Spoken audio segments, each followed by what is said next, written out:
Hello everyone. Tonight, we are taking a slow walk up a crooked stone road that smells faintly of rain, the kind of road that makes you feel like you're heading somewhere old enough to have forgotten the present day. The lamplight is thin here, spilling out in shaky yellow halos, and in the distance, you can already see the faint glow of a window that doesn't match any of the others. That's where we're going, the little shop on the hill that keeps its own schedule no matter what the rest of the town says. So before you get comfortable, take a moment to like the video and subscribe, but only if you really like what I do here. And if you're feeling chatty, drop a quick comment with where you're watching from and what time it is right now. I love seeing how far these little evening trips travel. Now turn off the lights, maybe turn on the fan for some soft background music, and let's enjoy our evening ride together. You push the door open slowly, not because you're afraid, but because the hinges seem to require it. The air inside is cooler than you expect. And the first thing you notice is the smell. Not the sharp scent of polish or varnish, but that dry, paper-like scent of wood that's been keeping secrets for decades. The sound comes next, hundreds of tiny, uneven ticks like a crowd of whispering insects, each clock speaking its own dialect of time. They're not in sync, but somehow they feel like they are. The counter is bare, except for a single magnifying glass and a scattering of brass screws. Behind it, shelves rise to the ceiling crowded with pendulums, glass domes, clock faces, and gears in neat trays. Every wall holds clocks, grandfather clocks, cuckoo clocks, pocket watches, even one carved into the shape of a lighthouse. You half expect them to start arguing with each other. Then you see her. She's leaning on the back wall, arms crossed loosely like she's been waiting for you without wanting to look like she's been waiting for you. Her eyes are calm, but there's something in them that says she's keeping track of more than the minutes. She nods at you but doesn't speak. You nod back because, well, what else are you supposed to do? You take a slow lap around the shop, letting your fingertips trail along the glass domes and carved wood. Some of the clocks are wound and running, others seem to have stopped mid-tick, as though they decided the rest of the day wasn't worth finishing. In one corner, a wall clock with no numbers at all ticks steadily, the hands pointing to symbols you can't recognize. The floorboards creak, and you realize you're matching your steps to the rhythm of a nearby pendulum. It's hypnotic. You could swear the sound slows a little when you stop walking, then speeds back up when you move again. The daughter watches you with a faint smirk as if she knows you noticed. The only other noise is the faint sigh of wind against the window. Not a regular gust, just one that sounds like it's been out there for hours, maybe days, looking for the right moment to slip in. You can feel it, brushing against the glass patient. Near the counter, you find a clock shaped like a ship's wheel, its face worn pale from use. The second hand stutters every so often, then catches itself like it's remembering something. You lean closer and hear the faintest hum, too steady to be the ticking, too soft to be the wood settling. The daughter steps forward, moving with that kind of slow precision that makes you think she's done this 1,000 times. She doesn't take the clock from you, just adjusts the wheel slightly until the second hand runs smooth again. Then she looks up and says, almost too quietly to hear, they always find their way back. Before you can ask what she means, she's already turned away, disappearing into a doorway at the back of the shop. You stand there listening to the hundreds of ticks around you and realize that somehow, without knowing it, you've been holding your breath. The wind outside rattles the glass again, and this time it almost sounds like it's knocking. You let the door fall shut behind you with a soft thump, because of course the door decides to be polite the one time you weren't. The night has cooled in that way that tucks itself into your sleeves, and the shop's window throws a rectangle of buttery light onto the cobblestones, like the town's most introverted stage. You stand there for a second, ears adjusting from the swarm of ticking to the wide woolly hush outside. The street is empty, no footsteps, no chatter from the late cafe, just that distant slow sigh of air you heard against the glass earlier. You tilt your head because it's not a normal breeze. It's like the wind has jet lag. It arrives in careful drafts, as if it started on the other side of the world and kept missing its connecting flights. And now it's here late, and a little embarrassed, brushing your cheek with an apology, it doesn't quite know how to make. You linger under the shop's wooden eave, feeling the old timber's warmth from the inside light. The signs along the street metal hand-painted a little crooked click faintly against their hooks. Overhead, the clouds move in slow, syrupy layers. They're going somewhere, but there's no rush like a parade of sleepy whales. You step off the stoop and the stones hold just enough day heat to feel like company. The town is different at this hour. It smells like damp slate and baker's flour drifting from a closed door, like peppery leaves crushed under someone's bicycle hours ago. Cats have decided the road is theirs and ghost between barrels and doorways like they've got night shift security badges. You walk because that's what you do when you're not sure what you're waiting for. Your footsteps keep time with a memory of the pendulum you left behind, and the echo slips along the buildings, folding back to you a half-second late. The breeze tucks itself around your shoulders, then loosens again, then returns as if it forgot a word and came back to find it. It moves the simple way round the corner, up the lane through your hair, and yet it feels patterned like the second hand of a clock you don't own but somehow remember. You pass the lamppost halfway down the hill and rest your palm on its chipped paint, the metal cold enough to make your teeth itch. The glass hums barely, not from insects this season, but from the mild tremor of the night. You catch yourself smiling at nothing because there's a kind of comfort in being the only witness to a street that is practicing its lines for morning. A paper flyer taps against a corkboard, 2 soft delayed smacks, then stillness. Somewhere a shutter moves, not open, not closed, it breathes. You look back at the shop and see the daughter through the window, a silhouette crossing from one shadow to the next, like the pendulum made a person and left it in charge. She reaches for something you can't see, then stands perfectly still, head slightly tilted as if listening to the same breeze. You turn away not out of politeness, but because you don't want to break whatever she's measuring. The hill flattens near the fountain, which is more basin than showpiece. The water kept so low, it barely makes a sound, just a quiet stitching of the surface. The breeze arrives again, late deliberate sliding over the water and setting a tidy chevron of ripples that takes its time reaching the far side. You crouch and dip 2 fingers in. The cold climbs your skin like it has opinions. The old square holds onto light differently. It spreads it thin like butter on too much bread, and the edges of everything soften. Even the shadows decide to be reasonable. You sit on the lip of the basin because sitting is an important life skill, and you're trying to model healthy behavior to whatever ghosts keep this place tidy.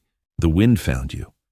Yes, but it seems to be doing a wider job threading alleys, lifting the smallest corners of the night, carrying the dust of distant roads and the faintest salt from a sea you can't smell, except you can if you let your shoulders drop and your jaw unclench. You do that because your jaw doesn't need to bench press your thoughts. The breeze answers by nudging your sleeve again, like, hey, we're on the same page. You look up at the sky and the clouds are doing that trick where they hang like curtain folds. If you squint, you can pretend you're backstage and the air is waiting for its cue. There's a softness to everything, as if the town's edges were sanded sweet by years of patient hands. You realize you've been hearing a second sound, subtle and slow, buried under the wind, the town clock far across the ridge. It's not loud. It's not even on time by any standard that matters. It drifts in and out of the breeze, a pulse with too much history and not enough urgency. You like it immediately. You let your eyes close. You can still see the clock shop's window in your mind, the way the warm squares of light fell onto the road, the way the daughter's outline carried a kind of quiet gravity. You wonder what it's like to grow up surrounded by time, not the kind that scolds, but the kind that sits with you until you're done thinking. The breeze changes again, cooler this time, higher, like it has climbed a fence to reach you. It carries the smell of iron and rain and old leaves, a metallic whisper that makes your tongue think of pennies.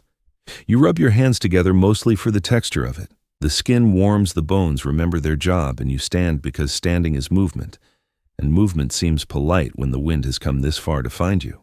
You wander the perimeter of the square, reading names carved into stone dates rubbed pale by weather. The breeze catches on the edges and makes a sound like pages turning. You listen too closely, and for a second, it feels like the words arrange themselves. Nothing dramatic, just a soft, sensible sentence about patience and making tea when storms forget their schedule. You nod at the air, because apparently we nod at breezes now.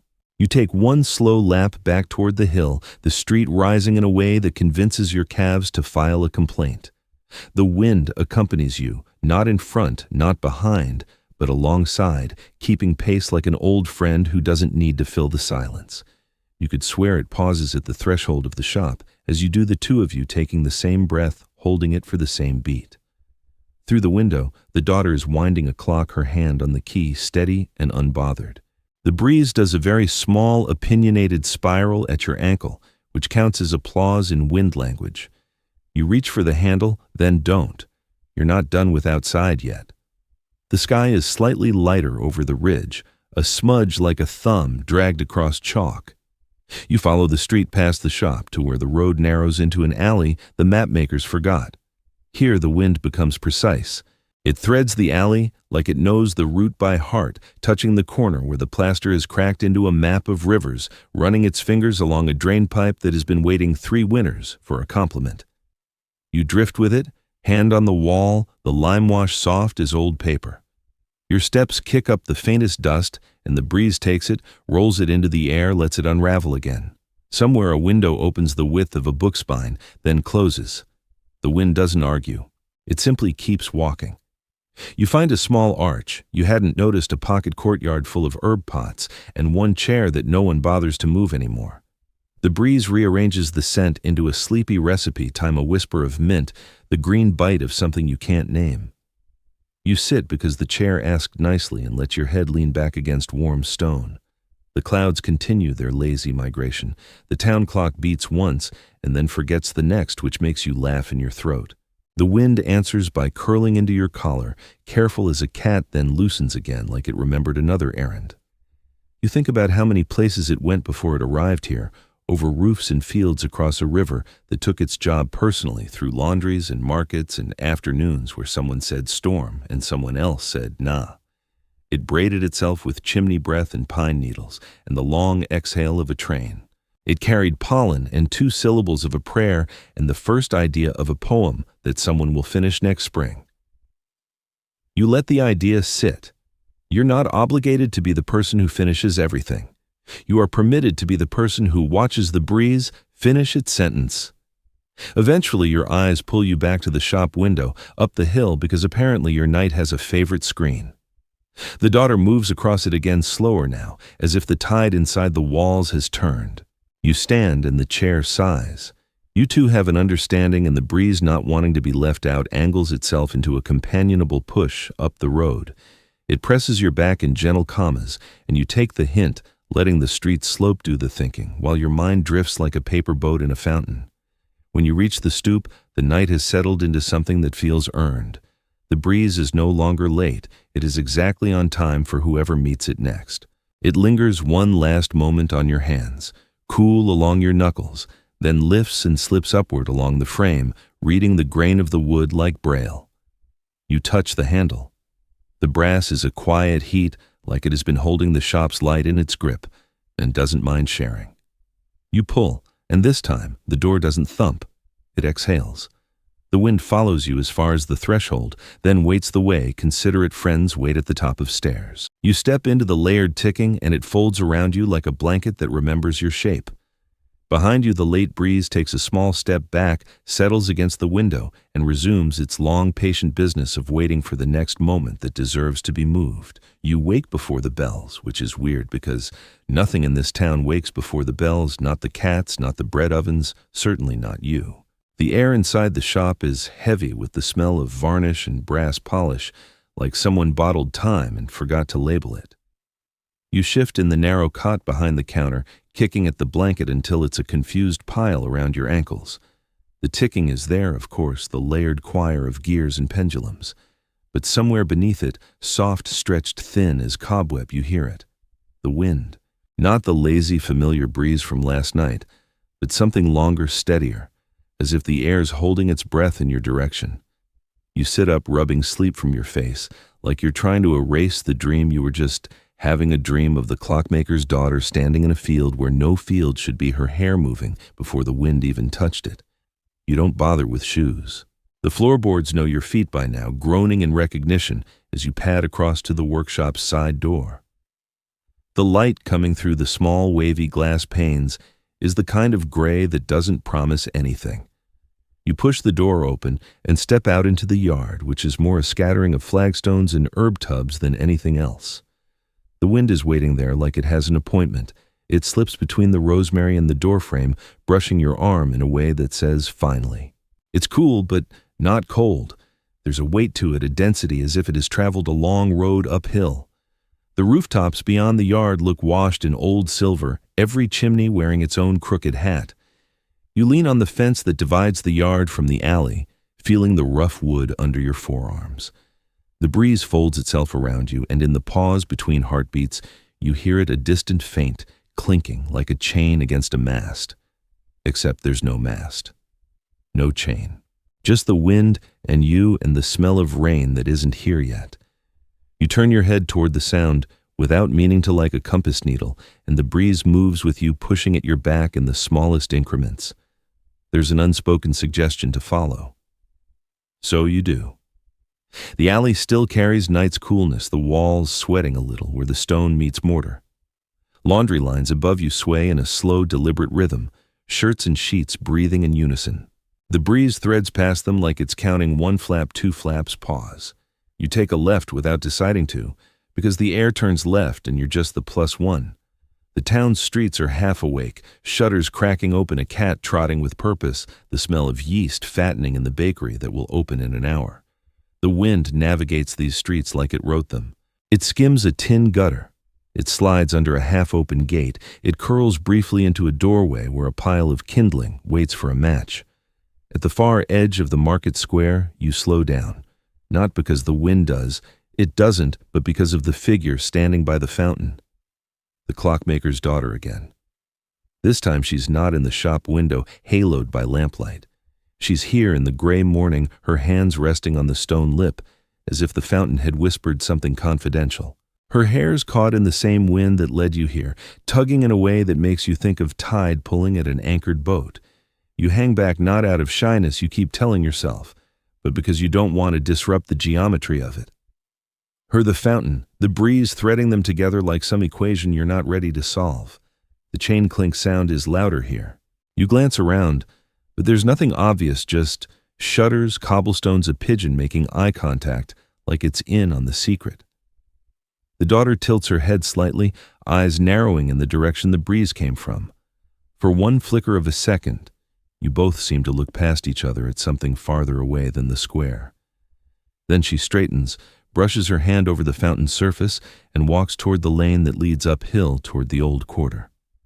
The breeze hesitates. Then it moves. And so do you.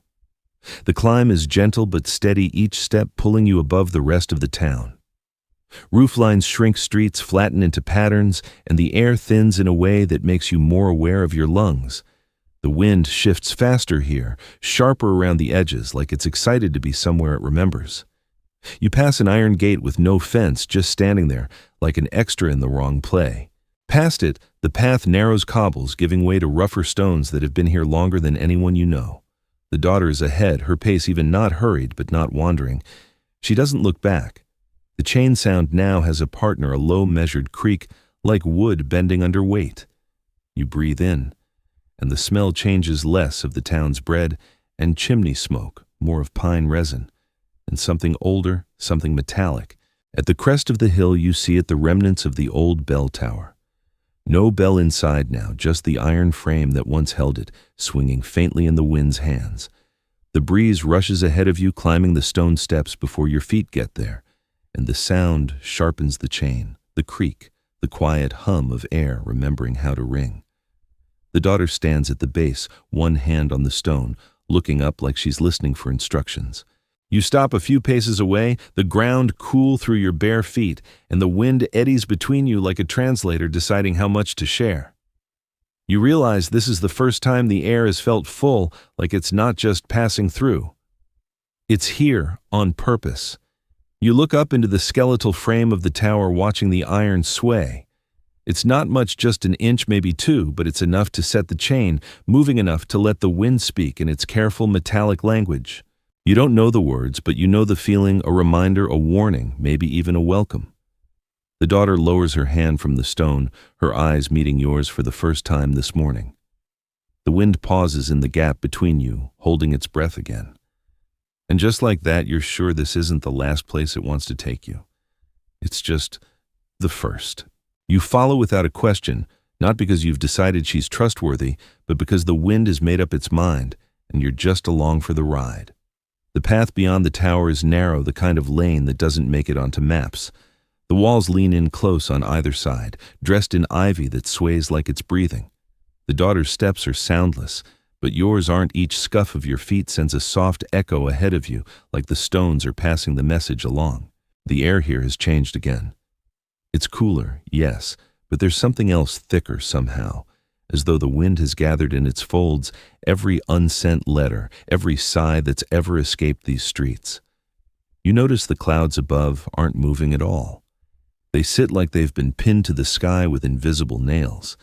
You can still feel the breeze around your ankles, but it's not reaching upward, like it's conserving itself. The daughter turns a corner and you step into a street so empty it feels like the whole town decided to take the same nap. Wooden shutters are closed tight, not a single curtain stirs, and even the hanging signs above the shops are still. But there's that sound again, the chain. Fainter now but more insistent, like it's working harder to be heard through the hush. She stops beside a doorway that doesn't match the others. The frame is made of pale wood worn down smooth, the grain twisted like a fingerprint. There's no handle, no knocker, just a thin seam where the door meets the frame. The daughter places her palm flat against it and waits. The wind coils around the both of you tight enough you feel its pressure against your legs. After a moment, the door sighs open on its own. Inside, the light is dim and warm, the kind that could be from a low fire or just the memory of one. You step in and the smell hits you. Cedar shavings, beeswax, and something faintly metallic. You know this place without having been here before. The workbench takes up most of the room, its surface cluttered with tools that look handmade, each worn into a shape that fits only one hand. On the far wall, a clock unlike any you've ever seen. No numbers, just concentric rings carved with markings, some stars, some that look like wind-blown sand, others that remind you of the ripples on a still pond when something small breaks the surface. The daughter doesn't speak. She just gestures toward it, her fingers barely moving. The wind moves past you, slow now, like it's bowing. You approach the clock, every step sounding too loud, and see that it's not ticking. It's breathing. Not in the way lungs do, but in tiny shifts, the rings turning imperceptibly, aligning in patterns that last just long enough to feel like a thought before they dissolve into new ones. You reach out, and the air between your hand and the wood feels charged, like the skin of your arm is remembering a lightning strike you never experienced. You pull back without touching it. The daughter steps in, winding a narrow key into a hidden slot at the side. The rings shiver, realign, and for an instant, you see it, a small, perfect drawing of a windmill carved into the center. Then it's gone. She lets the key go, and it falls silent again. The wind behind you stirs, and the chain sound is louder now, though you still can't place its source. You think it might not be a chain at all, but the wind's way of marking time. You glance at the daughter, but she's already moving toward the door. She steps out into the still street, the breeze following like a tether, and you go after them both. The next turn leads you to the edge of the town where the cobbles dissolve into dirt and the dirt into grass. The landscape drops away into rolling fields, their colors muted under the cloud-stilled sky. You can see the movement in the grass, tiny, slow ripples, though there's no wind strong enough to cause it. The daughter stands at the edge, looking out the breeze, tugging gently at her skirt like it's reminding her it's still there. And then it leaves. Not entirely, but it lets go of you. It pours past over the grass toward a low ridge in the distance. The chain sound goes with it. You find yourself stepping forward as if you can't let it out of sight, even though you have no idea what waits beyond that ridge. The daughter doesn't stop you. She just falls in beside you, her silence in agreement that whatever waits there isn't going to wait forever. The climb is longer than you thought, the slope hiding its true height until you're halfway up. The air thins again, and the breeze gathers ahead, forming something you can almost see, a shimmer, a slight bend in the space above the ridge. Your breath comes quicker now, and not just from the climb. You reach the crest and stop. Below is a valley, narrow and shadowed, with a single tree in its center. Its branches are bare, though it's not winter, and from the lowest limb hangs an iron weight suspended by a thick chain. The wind circles it like a watchman on patrol, touching it just enough to make it sway. The creak matches the sound you've been hearing all along. You realize it's not marking the time here, it is the time here. You stand there, the daughter at your side, as the breeze slips around your legs and toward the tree. It doesn't hurry. It's been waiting. And somehow you think so have you. You start down into the valley, the slope soft underfoot with grass that seems to part just enough for each step, like it knows the way you're going. The daughter doesn't rush you, though the chain's creak grows steadier, matching your pace as if it's been set to you. The wind drifts ahead, curling low over the grass, brushing the ground in deliberate spirals. You can feel the air thickening again, as though every step down is another layer between you and the world you knew. The tree in the center of the valley is taller than it seemed from above. Its bark is dark and cracked, like it's been struck by lightning more than once and decided to keep the scars. The iron weight sways faintly, the chain taut where it meets the branch. You notice the branch hasn't bent at all under the weight, which doesn't make sense. It looks heavy enough to bow the strongest oak. The daughter stops a few steps behind you. She doesn't move forward, just folds her hands in front of her, her gaze fixed on the weight. The wind settles near the base of the tree, curling upward in thin, invisible threads, lifting a few blades of grass that float a heartbeat too long before falling back. You circle the tree each step, making the chain creak differently. From one side, the sound is low and hollow, like a bell heard from far away. From another, it's sharp and short, almost metallic, like striking flint. The wind seems to be listening. You glance back, but the daughter hasn't moved. She nods toward the chain, a gesture that could mean look closer or don't look away. Either way, you step nearer. The iron is warm when you touch it, not like sun-warmed metal, but as though it holds its own heat. The wind rises slightly enough to pull your hair toward the chain, and you think you hear something layered under the creak, a murmur too faint to be words, but steady, like someone speaking from the other side of a wall. You press your ear close, and for a moment the sound is clear enough to recognize patterns, even if you can't make meaning from them. The breeze shifts, and the murmur is gone. You step back, blinking. The daughter is closer now, her eyes on you, and she tilts her head as if waiting for an answer you can't give. The wind slips between you, brushing past toward the far side of the valley, where a narrow path snakes upward through a break in the hills. You look at the daughter, and she turns to follow without a word. The path is rougher here, strewn with stones that catch at your boots. The air carries a different scent, damp stone moss and something faintly sweet like the inside of a cedar chest. The wind is ahead again, moving more quickly now, urging you onward. You pass under an arch of rock, where the air is so still it feels like a pause in time. And when you emerge on the other side, the world opens into a stretch of land that doesn't match anything you've walked through before. The ground is patterned in circles, rings of grass, rings of bare earth alternating as far as you can see. In the center of the largest ring stands another clock. Not like the one in the workshop, but carved directly into the ground, its markings made from stones placed with careful precision. The wind sweeps into the ring, spiraling along the lines, tracing them as though reminding itself of their path. You follow it into the center, your steps falling between the stones without thought. Standing there, the rings feel immense, like you're at the heart of something that measures more than hours or days. The daughter steps to the edge, watching as the wind moves in deliberate arcs. Then, it stops, pooling in the center where you stand, pressing gently against you from every side. The silence is thick now, the kind that makes every sound feel louder just for existing. And then the chain sound returns, not from the valley, not from any tree, but from under your feet. You crouch, touch the ground, and feel the faintest vibration, steady and slow, as though somewhere deep below, something vast is keeping time. The daughter steps forward, her shadow falling across the stones, and the wind stirs again, wrapping around both of you like it's binding you to the place. You realize it's not just the wind that's been waiting. The rings, the weight, the clocks, they've all been keeping the same appointment. And you've arrived exactly on time. You keep your steps light as you move away from the stone rings, but the sense of being measured doesn't fade. If anything, the ticking beneath your feet feels sharper now, keeping pace with you, even as the ground shifts back to grass and uneven soil.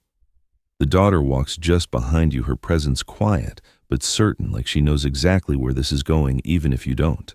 The wind trails close to the ground, curling along your ankles, rising only when the path forces you through narrow gaps in the rock. Ahead, you spot the faint outline of buildings, if you can call them that. They're small, almost hut-like, arranged in a half circle, their walls made of dark, weather-worn wood. No smoke rises from any roof, no sign of life. Still, the wind moves toward them with purpose, slipping through an open doorway before you even reach the first one. You step inside. The air is cooler, smelling faintly of metal and dust. On a table against the wall lies a collection of clock parts, gears, springs, polished brass pieces arranged neatly but not assembled. Each one has a faint layer of ash on it, as though they've been waiting untouched for longer than you can guess. The daughter doesn't follow you in, but she stands in the doorway watching. The wind swirls once through the room, lifting the ash just enough to reveal faint markings on the table circular, like the rings you saw in the field. You reach out, tracing one with your finger, and it's warm, just like the iron chain was. The wind leaves the hut suddenly, and you're drawn to follow. Outside, the half circle of buildings feels more deliberate now. In the open space at the center, a tall, thin structure stands its top, lost in the low clouds. At first, you think it's a tower, but when you get closer, you see it's a massive pendulum swaying slowly in the still air, its motion steady despite the absence of any wind to drive it. The sound it makes is not a tick or a tock, but a deep, resonant hum that you feel in your chest. The daughter moves to stand opposite you on the far side of the pendulum's arc. The wind gathers between you, rising higher, brushing your hair back, and you realize it's matching the pendulum's rhythm, lifting and falling in time with it. You step closer to the base where the pendulum's support disappears into the ground. The metal is smooth, impossibly so, and as you run your hand along it, you feel faint vibrations just like in the stone rings. The hum grows louder for a moment, not in volume, but in presence, as though the air itself is leaning in. The daughter tilts her head toward the clouds, and you follow her gaze. High above, just at the edge of sight, the clouds are spiraling in the same direction as the pendulums swing. The wind tightens around you, circling like a slow-moving current, and you can almost hear the same murmur you caught in the valley tree's chain, faint layered without distinct words. You close your eyes, listening harder, and the sound shifts, becoming clearer, though still in a language you don't know. When you open them again, the daughter has stepped closer, her eyes fixed not on you, but on the pendulum's arc.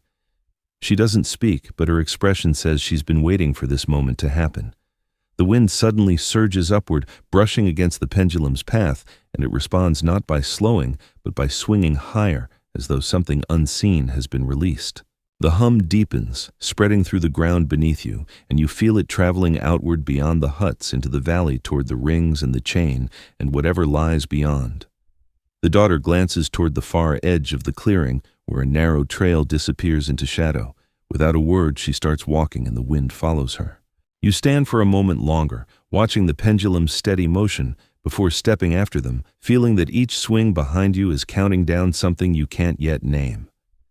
The narrow trail pulls you forward, its edges crowded with wild grass that leans inward, as if to close behind you once you pass. The ground here is softer, the ticking beneath your feet quieter, but still there, always there. The daughter moves ahead at a steady pace, the wind curling around her like a companion that knows the route by heart. You notice the air shifting, becoming heavier, cooler, with a faint metallic scent that seems to seep from the earth itself. The path dips into a shallow ravine where the light fades to a muted gray and the walls rise close on either side. Moss clings to the stone, thick and damp, and in places you can see lines carved into the rock. Curves, arcs, spirals, familiar shapes, now echoes of the pendulum's path, the rings in the grass, the markings on the table. You pause to touch one feeling, the groove worn smooth not by water, but by time and hands that came long before yours. The wind moves ahead, stirring dry leaves across the path, and you follow. The ravine opens into a hollowed space, almost like an amphitheater, the ground sloping down to a still pool of water at its center. The surface is dark, reflecting the sky's dull gray without distortion. The daughter stands at the water's edge, and the wind gathers there, pressing low, rippling the surface in slow concentric circles. You step closer, and your own reflection meets you not quite right, as if it's been paused mid-blink. The circles spread wider, and in them, faint images appear. The shop on the hill, the stone, rings the pendulum's slow swing. Each vision fades before you can fully grasp it, replaced by the next, all tied together by the same low hum you've been carrying in your chest since the valley. The daughter dips her hand into the water, and the ripples shift direction, pulling inward toward the center instead of out. The wind follows the motion, spiraling down into the pool, and for a moment it feels like the air is leaving the hollow entirely. You look up, and the moss along the ravine walls is trembling, shedding tiny drops that fall soundlessly into the water. The daughter looks over her shoulder at you, and without speaking, she turns and walks along the water's edge toward a narrow opening at the far side. You hesitate, drawn to the pool's surface as it smooths itself again, holding perfectly still under the heavy air.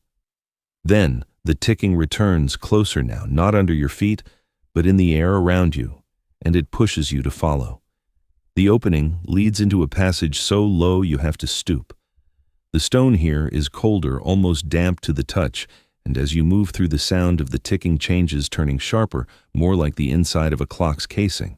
You emerge into a small chamber, lit only by a seam of light where the ceiling doesn't quite meet the walls.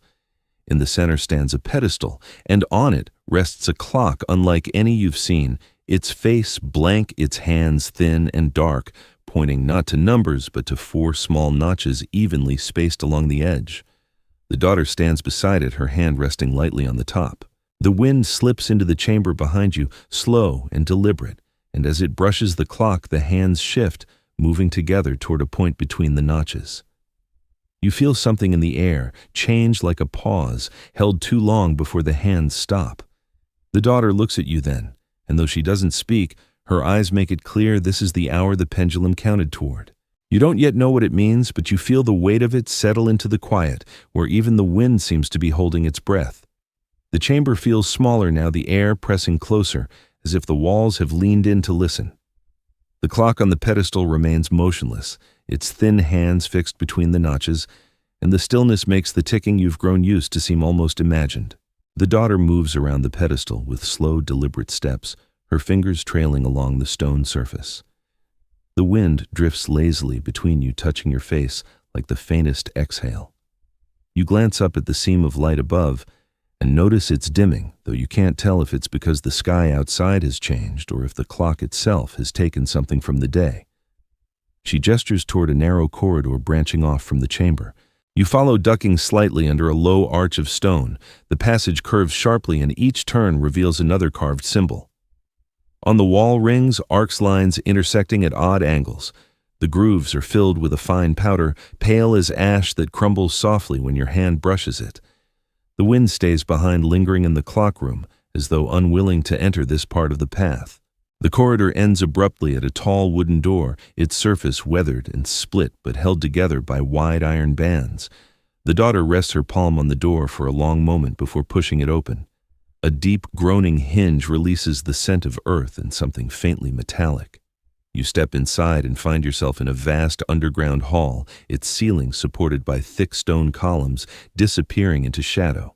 At the far end, an enormous clock face dominates the wall, not round, but a stretched oval, its numbers replaced with tiny hand-carved moons in different phases.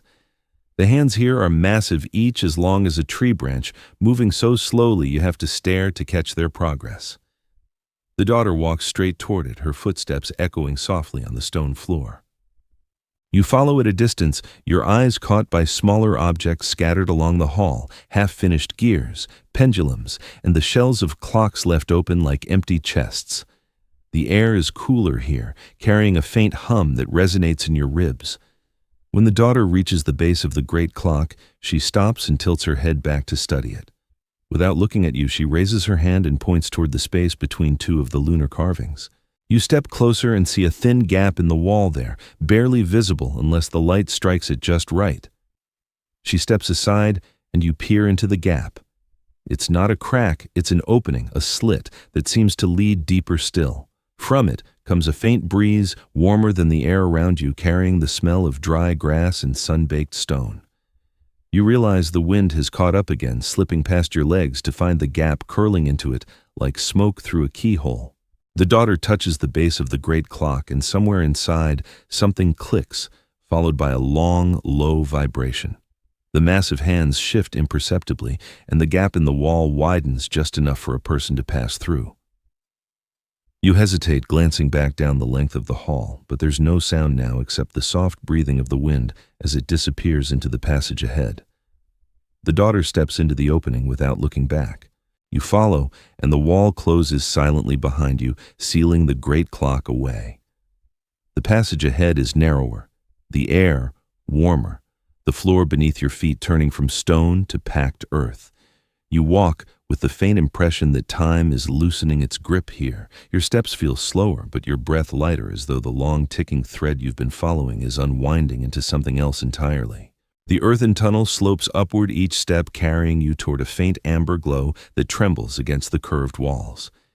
The air grows warmer still, and the scent changes, less of stone and dust, now more of dry reeds, warm metal, and something faintly sweet, like the memory of summer. You hear no ticking anymore. Instead, there's a distant rhythmic sigh, as though a great lung is breathing far ahead. The daughter walks steadily, her shadow stretching and shrinking with the uneven light. You emerge into a space so unexpected, you pause on the threshold. It's an open plain bathed in a low perpetual dusk, the sky painted in deep ochre and dusty gray. A steady wind moves across the grass, bending it in slow waves, but it never seems to change direction. In the center of the plain stands a solitary structure, an enormous freestanding clock tower, but unlike any you've seen. Its base is wrapped in coiled ropes and anchored stones, as if it once tried to drift away. The hands move in deliberate, almost hesitant arcs, casting long shadows across the ground. The daughter steps into the wind, her hair lifted gently as she approaches the tower. You follow, feeling the air wrap around you like a shawl. Up close, the tower's wood is weathered silver, and the clock face is made of translucent stone, glowing faintly from within.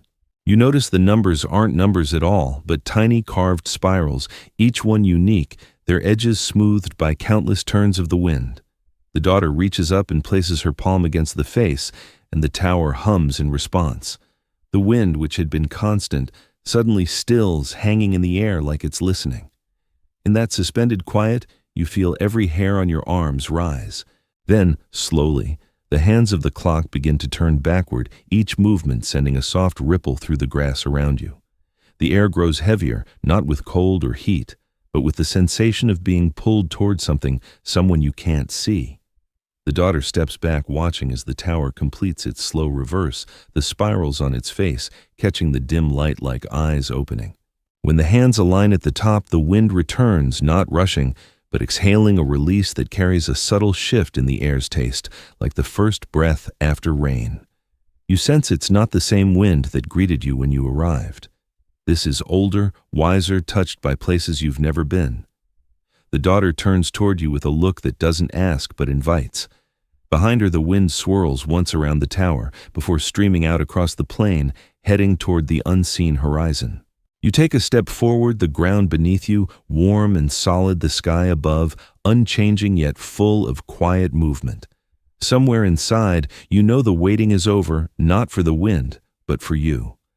And as you follow, the sound of your steps blends into the steady rhythm of the breeze, carrying you onward into a time that no clock will ever name.